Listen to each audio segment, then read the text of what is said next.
গড়িয়াহাটের পর কাঁকুরগাছি মার্কেটে পুরো নগরোন্নয়ন মন্ত্রী অগ্নিমিত্রা পাল খতিয়ে দেখলেন বাজারের পরিস্থিতি এবং পরিচ্ছন্নতা।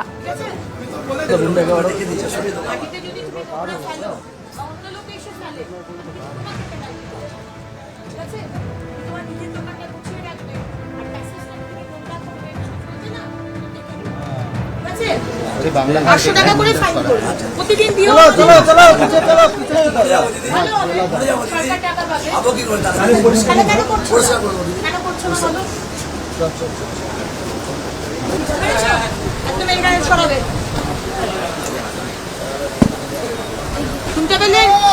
এগুলো কার দোকান? এগুলো সমস্ত এক্সটেনশনগুলো সরিয়ে দেবে। এই পুরো এক্সটেনশন সরাবে। যতটা তোমার দেওয়াল ততটাই তুমি করবে। এই এতটা দোকান তার থেকে বেশি কেউ শেড বাড়াতে পারবেন না, রাস্তা দখল করতে পারবেন না। এটা কার? এগুলো কার?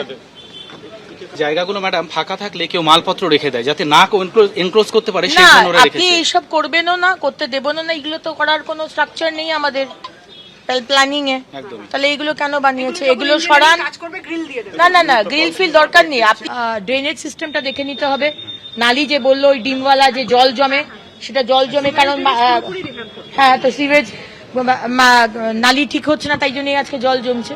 তো পুরো বিষয়টা জায়গায় জায়গায় অ্যাডভার্টাইজমেন্ট হোর্ডিং লাগিয়ে দিয়েছে, কিন্তু তার কোনো পয়সা ডিপার্টমেন্টে আসছে না, সরকারেও আসছে না। এভাবে তো চলতে পারে না। এই সমস্ত হোর্ডিং গুলো যত হোর্ডিং আছে প্রত্যেকটা খুলে দেবেন, ঠিক আছে?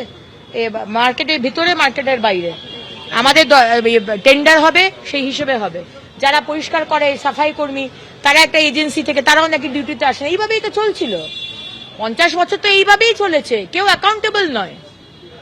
আমরা মাইনে, আমাদের টাকাতে সরকার চলছে, কিন্তু সেই সরকার অ্যাকাউন্টেবল নয়। কেউ পরিষ্কারও করতে আসে না, কেউ বাথরুমও পরিষ্কার করে না, কেউ বাজারও পরিষ্কার করে না।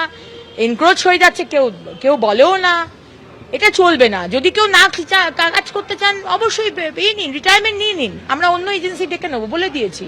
টেন্ডার করে অন্য এজেন্সি ডেকে নেওয়া হবে। আপনার দোকানের সামনে আপনি ময়লা পাবলিক এসে ফেলে দেবে, আমি দেখবো না। আপনার দোকানের সামনে যদি ময়লা হয়, আমি দোকানদারের কাছ থেকে পেনাল্টি নেব। প্রায় 8,16,000 কোটি টাকা ঋণের বোঝা এত বছর ধরে আগের সরকার কেন্দ্রীয় প্রকল্পে হাতে দেয়নি। জানেই না কেন্দ্রীয় প্রকল্প কি। পশ্চিমবঙ্গে শিল্প ফিরিয়ে আনতেই হবে। শিল্প চলে যাবার পেছনে অনেক কারণ ছিল। বাজেট পেশের পর এবিপি আনন্দে এক্সক্লুসিভ অর্থমন্ত্রী স্বপন দাশগুপ্ত। আপনি বলেছেন যে সমস্ত যে প্রকল্প যেগুলো চলছিল, মানে উন্নয়নমূলক যে প্রকল্প ছিল বিগত সরকারের, সেগুলো চলবে, কিন্তু প্রকৃত গরিব মানুষ তারা এই সুবিধে পাবে। এই প্রকৃত গরিব মানুষ বলতে কি? মানে ধরুন, দেখুন, এটা একটা খুব খুব মানে ইন্টারেস্টিং কোয়েশ্চেন।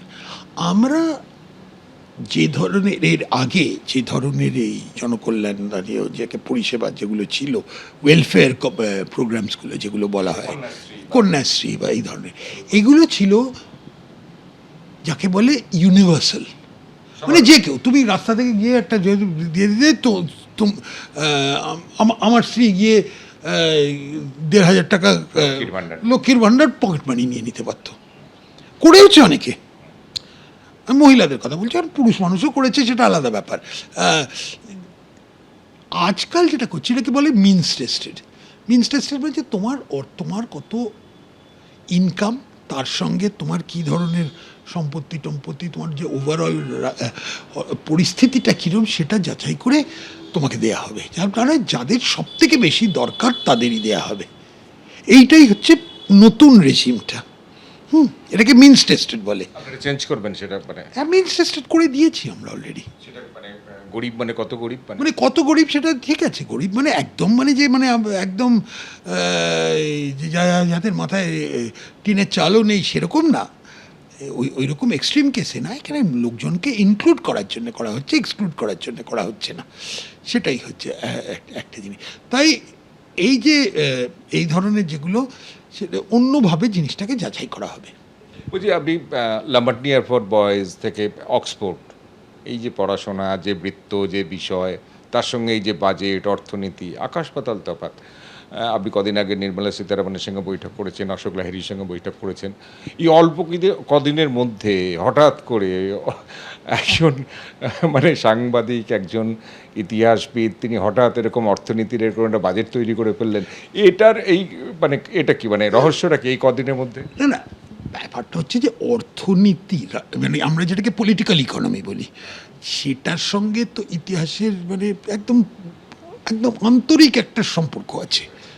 তো এটা এটা আর আমি তো আর অ্যাকাউন্টেন্টসগুলো করছি না, ওটার জন্য আলাদা অফিস আছে করার জন্য। আমি ওভারঅল জিনিসটাকে একটা রাজনৈতিক দিশা আর একটা পলিসি ওরিয়েন্টেশন দেওয়ার চেষ্টা করছি।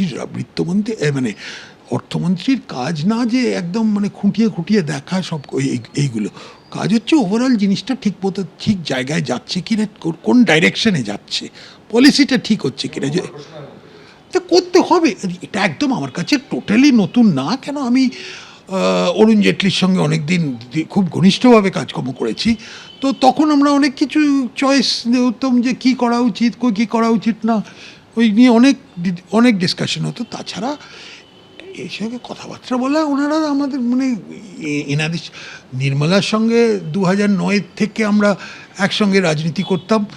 তারপর অশোকবাবুর সঙ্গে অনেক ঘনিষ্ঠ একটা সম্পর্ক আছে, প্রায় সেটা 1981-82 সাল থেকে অবধি, যখন উনি সেফোলজি করতেন তখনকার দিনে। তো পুরনো একটা সম্পর্ক আছে, যে কারণেও গেছিলাম।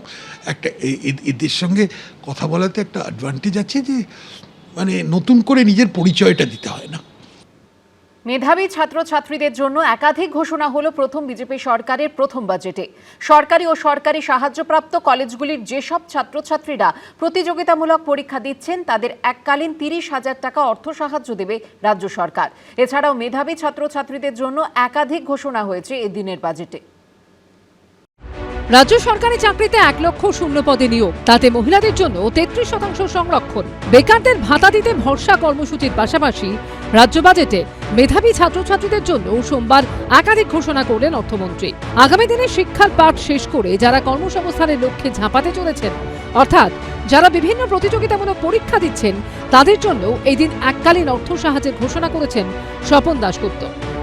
সরকারি ও সরকারি পোষিত কলেজে ছাত্রছাত্রী যারা প্রতিযোগিতামূলক পরীক্ষার প্রস্তুতি নিচ্ছে তাদের এককালীন 30,000 টাকার আর্থিক সাহায্য দেওয়া হবে। এছাড়াও মেধাবী পড়ুয়াদের জন্য আরও একটি বিশেষ ঘোষণা করা হয়েছে বাজেটে। মেধাবী ছাত্রছাত্রীদের বিশ্বমানের শিক্ষা গ্রহণ উৎসাহ দেওয়ার উদ্দেশ্যে যে সকল ছাত্রছাত্রী বিশ্বের সেরা 100টি মানে QS ওয়ার্ল্ড ইউনিভার্সিটি র্যাঙ্কিং অনুযায়ী আন্ডার গ্র্যাজুয়েশন বা মাস্টার্স কোর্সে ভর্তি হবেন, তাদের সম্পূর্ণ টিউশন ফি ও স্বাস্থ্য বীমার খরচ বহনের জন্য একটা স্বামী বিবেকানন্দ মেরিট স্কলারশিপের প্রস্তাব আছে। আন্তর্জাতিক স্তরের পাশাপাশি জাতীয় স্তরের শিক্ষা প্রতিষ্ঠানের পড়ুয়াদের জন্য রয়েছে আর্থিক সহায়তার ঘোষণা। জাতীয় স্তরের শিক্ষা প্রতিষ্ঠানে আন্ডার গ্র্যাজুয়েশন ও মাস্টার্স কোর্সে যে সকল মেধাবী ছাত্রছাত্রী ভর্তি হবেন তাদের টিউশন ফি নির্বাহের জন্য আর্থিক সহায়তা দেওয়া হবে। এই উদ্দেশ্যে আমি 100 কোটি টাকার বরাদ্দ পাচ্ছি। সব মিলিয়ে মেধাবী পড়ুয়া এবং চাকরি প্রার্থীদের জন্য একাধিক ঘোষণা করল নতুন রাজ্য সরকার। আশাবুল হোসেন, উজ্জ্বল মুখোপাধ্যায় ও অরিত্রুত ভট্টাচার্য রিপোর্ট, এবিপি আনন্দ। এবিপি আনন্দ, এগিয়ে থাকে, এগিয়ে রাখে।